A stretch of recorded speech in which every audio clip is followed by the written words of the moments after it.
Assalamualaikum warahmatullahi wabarakatuh. Kembali lagi bersama kawan Error. Masih di pemrograman dasar pada Java.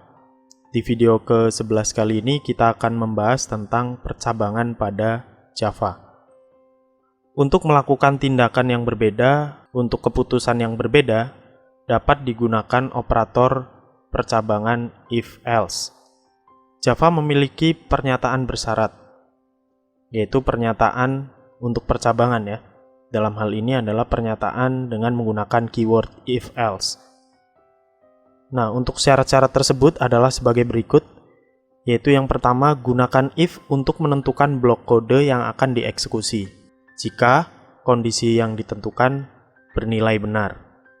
Dan gunakan else untuk menentukan blok kode yang akan dieksekusi, jika kondisi yang ditentukan salah. Dan yang ketiga adalah gunakan else if untuk menentukan kondisi baru yang akan diuji, jika kondisi pertama salah. Contohnya adalah seperti berikut. Di sini kita lihat bahwa kita memiliki sebuah variabel dengan nama time dengan tipe data int yang diisi dengan value 20. Nah, dari kondisi yang ada di sini, kita akan terjemahkan ke dalam bahasa kita sehari-hari. Ya, jika atau if dalam kurung ya, yang ada di dalam kurung ini adalah sebuah persyaratan atau kondisi yang akan menentukan apakah kita akan menjalankan perintah pertama atau perintah kedua. Di mana perintah pertama, jika persyaratan dalam blok dalam kurung ini bernilai benar, maka akan dijalankan blok yang pertama ini. Nah, jika pernyataan dalam kondisi di sini bernilai salah atau false, maka akan dijalankan blok pada keyword else, yaitu blok kedua ini. Oke ya, seperti itu. Nah, untuk lebih jelasnya, kita akan coba lihat di dalam contoh programnya. Seperti biasa, silahkan buka NetBeans IDE kalian.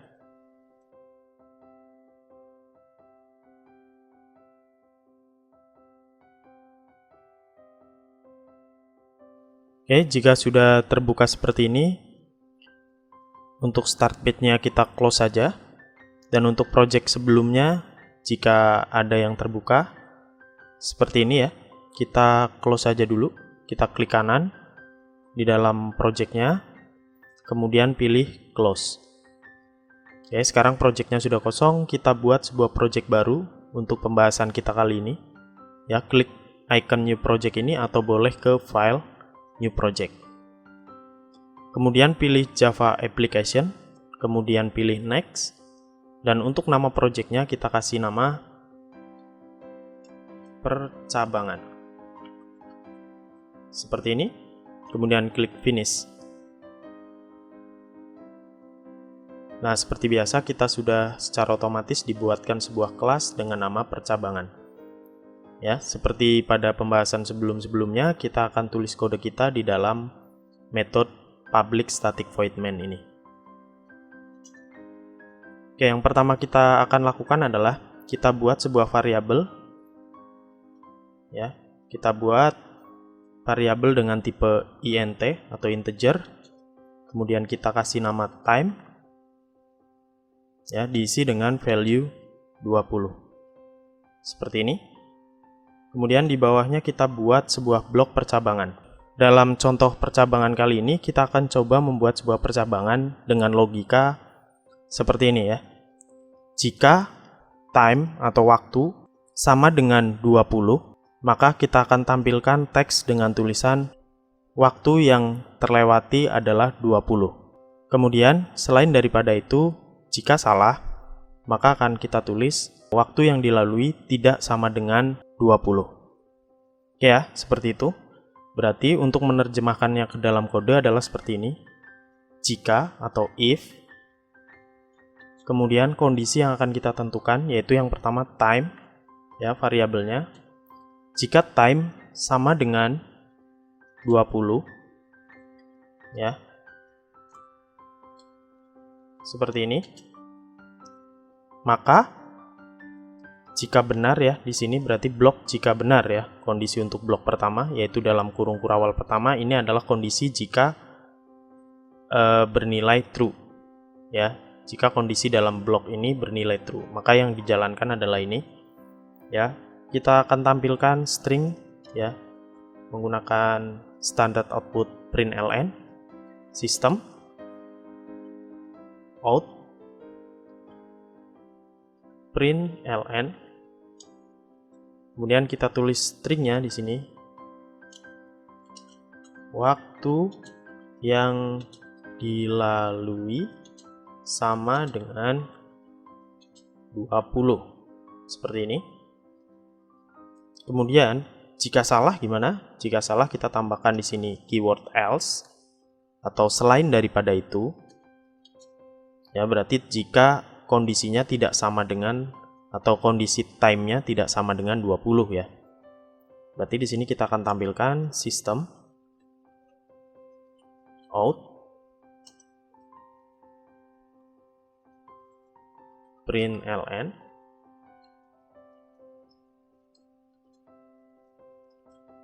waktu yang dilalui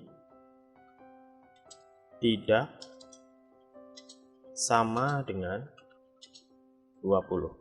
Seperti ini. Oke ya. Kita ulang lagi logikanya. Jadi di sini jika time pada variabel ini nilainya sama dengan 20 ya, jika sama dengan 20 berarti true, maka yang dijalankan adalah ini. Oke ya. Tapi jika salah, time-nya tidak sama dengan 20, maka yang dijalankan adalah blok ini. Oke ya, kita coba. Kita cek dulu. Di sini time adalah 20. Berarti nilai variabel time ini adalah 20. Apakah 20 sama dengan 20? Maka di sini akan menghasilkan true. Karena di blok kondisi ini menghasilkan true, maka yang dijalankan adalah kode yang pertama, yaitu ini. Ya. Oke, kita coba jalankan.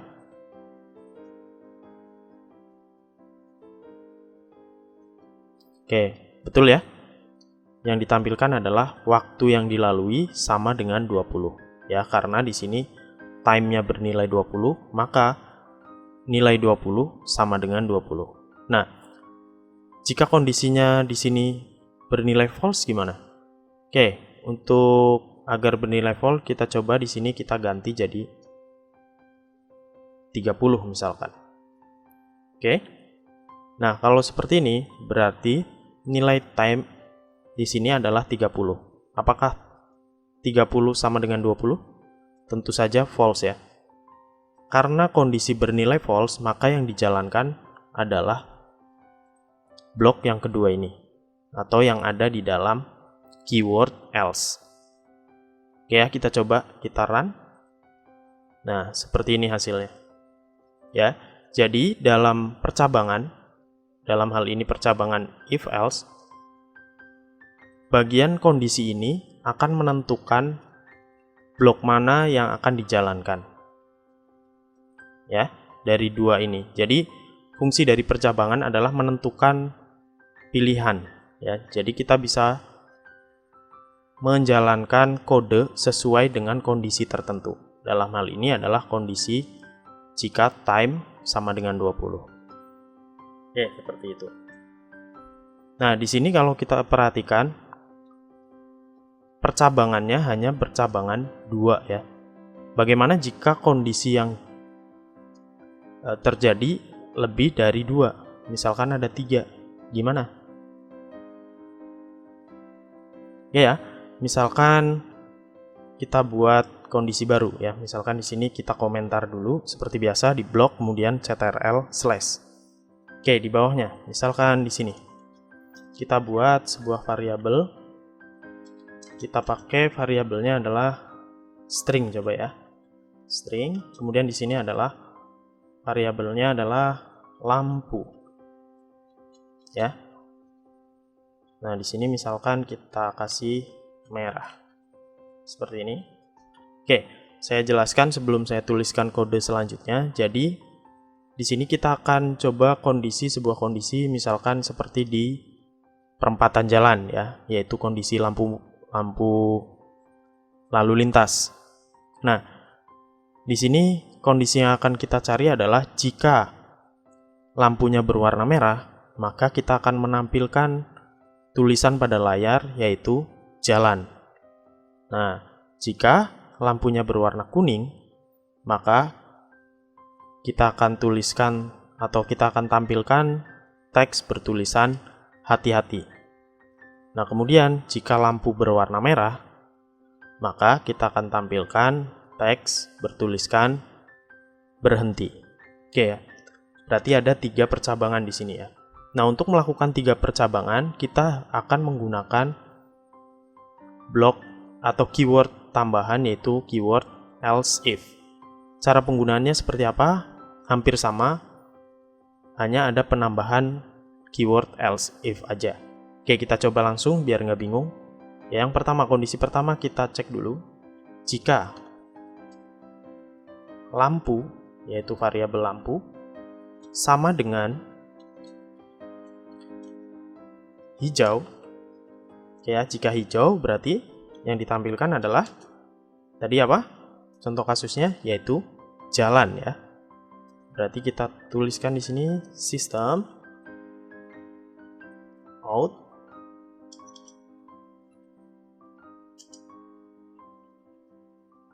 println. Nah, string yang akan kita tuliskan adalah jalan. Nah, kemudian kondisi kedua gimana? Kita tambahkan keyword else if. Seperti ini. Ini kondisi kedua. Kondisi keduanya adalah jika lampu berwarna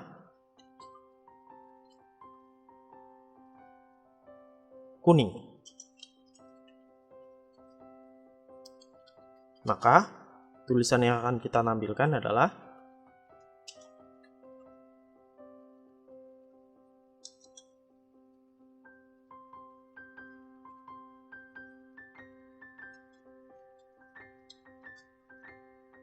hati-hati ya, hati-hati.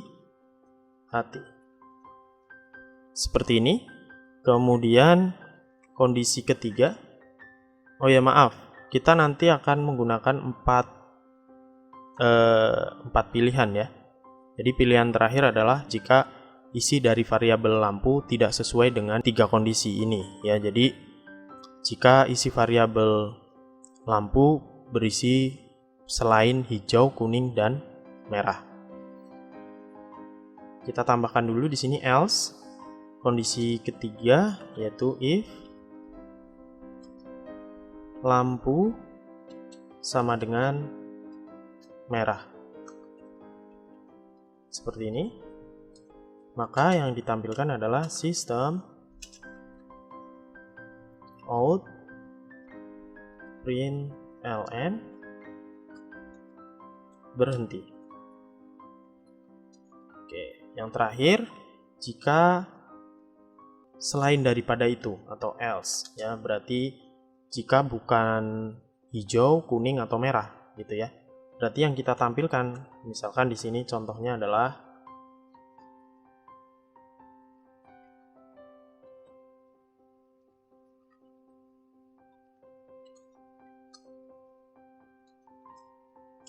bukan warna lampu lalu lintas ya. Jadi selain dari hijau, kuning, dan merah, kita akan tampilkan bahwa itu bukan warna lampu yang benar untuk lampu lalu lintas. Coba ya. Kita baca dulu, kita coba dengan kondisi yang ada ini. Ya, karena string lampu di sini berisi merah, maka ketika kita cek di kondisi pertama, apakah ya lampu di sini bernilai merah, maka apakah merah sama dengan hijau? Tentu saja false ya, berbeda. Maka blok ini tidak akan dijalankan. Kita lanjut lagi ke pengecekan blok kedua. Ya. Apakah lampu sama dengan kuning? Ya, lampu di sini bernilai merah. Maka merah, apakah merah sama dengan kuning? False juga ya, salah ya. Maka blok ini akan diabaikan. Kita lanjut lagi ke kondisi selanjutnya. apakah lampu di sini bernilai merah sama dengan merah? True ya, benar. Berarti blok ini yang akan dijalankan. Nah, kemudian blok else-nya gimana? Blok else-nya akan diabaikan karena di sini sudah ditemukan kondisi yang true. Kita coba jalankan ya. Nah, benar ya, berhenti.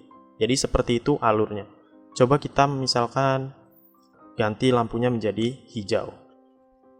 Kita coba, run. Nah, benar ya, jalan hijau. Kemudian kalau kuning gimana? Kalau kuning harusnya hati-hati ya. Kuning. Nah, hati-hati betul. Nah, kalau misalkan lampunya yang kita masukkan itu bukan warna lampu lalu lintas gimana? Misalkan biru. Kita coba. Nah, yang tampil adalah kondisi ini selain daripada kondisi-kondisi yang ada di sini. Ya, maka ditampilkan ini. Ya, bukan warna lampu lalu lintas. Jadi, penggunaan if else ya seperti itu, atau penggunaan percabangan adalah seperti ini ya, digunakan untuk menentukan baris kode mana yang akan kita jalankan dengan kondisi tertentu. Selanjutnya kita akan bahas percabangan yang selanjutnya.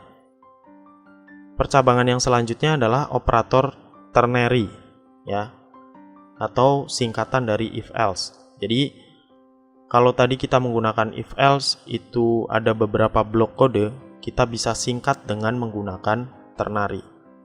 Ya, jadi kenapa operator ternary ini disebut dengan singkatan if else? Karena tujuannya adalah untuk memperpendek sintaks dari penulisan percabangan if else. Ya, seperti itu kurang lebih penjelasannya. Ya, contohnya seperti ini. Untuk menuliskan percabangan if else seperti di bawah ini, ya, kita bisa singkat dengan menggunakan operator ternary seperti ini. Jadi, untuk menuliskan operator ternary cukup menggunakan satu baris yang seharusnya kita bisa tulis menjadi 1, 2, 3, 4, 5 baris. Seperti ini, kita singkat jadi satu baris. Nah, itu penggunaan operator ternary. Nah, untuk penyusunan operator ternary di sini, yang pertama, tentu saja kita buat variabel untuk menampung nilai yang akan kita cek kondisinya. Kemudian di sini kita buat sebuah variabel penampung untuk menampung hasil dari operasi menggunakan operator ternary di sini. Ya. Kemudian untuk value dari variabel operator ternary ini, yaitu variabel result pada contoh di sini, untuk bagian pertama di sini, ya, yang ditandai sebelum tanda tanya ini adalah bagian kondisi, ya. Jadi sama aja dengan pada blok ini, ya. Ini kita tulis seperti ini, ya. Kemudian kita beri tanda tanya seperti ini. Kemudian untuk blok pertama, ya, di sini ada dua blok yang dipisahkan dengan titik 2. Untuk blok pertama adalah jika bernilai benar, blok kedua adalah jika bernilai salah. Ya, seperti itu. Oke, kita langsung coba praktekkan aja di dalam contoh projectnya, biar nggak bingung. Kita kembali lagi ke project kita sebelumnya. Untuk kode kita sebelumnya kita blok aja dulu, kemudian kita komentar. Caranya tinggal tekan CTRL dan juga slash. Oke, jika sudah, kita akan coba singkat.